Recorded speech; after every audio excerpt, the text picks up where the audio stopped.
बुधवार व्रत कथा। एक समय की बात है, एक व्यक्ति का विवाह हुए कई वर्ष बीत गए।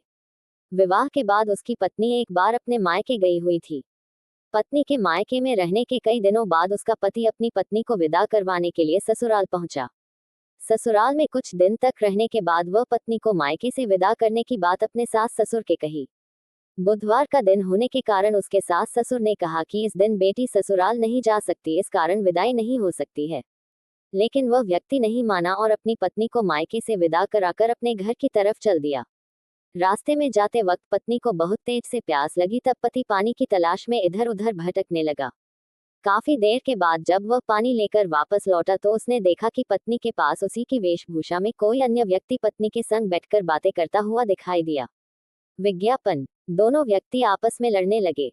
पहले व्यक्ति ने गुस्से में दूसरे व्यक्ति से पूछना लगा कि वह कौन और क्यों उसकी पत्नी के साथ बैठकर बातें कर रहा है। फिर आपस में लड़ने लगे। दूसरे व्यक्ति ने कहा कि यह मेरी पत्नी है।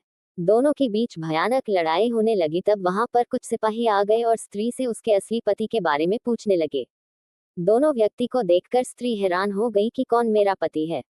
वह दुविधा में पड़ गई क्योंकि दोनों एक जैसे ही लग रहे थे। तब पहला व्यक्ति परेशान होकर मन में कहा कि भगवान, ये आपकी कैसी लीला है। तभी आकाशवाणी हुई कि बुधवार के दिन पत्नी को विदा करवाकर नहीं ले जाना चाहिए था। ये सब सुनकर पहला व्यक्ति समझ गया कि यह भगवान बुद्ध की लीला है। फिर वह व्यक्ति बुद्धदेव से प्रार्थना करने लगा और क्षमा मांगने लगा। फिर फौरन ही बुद्धदेव अंतर्ध्यान हो गए और उस व्यक्ति को अपनी पत्नी मिल गई। तभी से हर दिन बुधवार के दिन भगवान गणेश की पूजा होने लगी।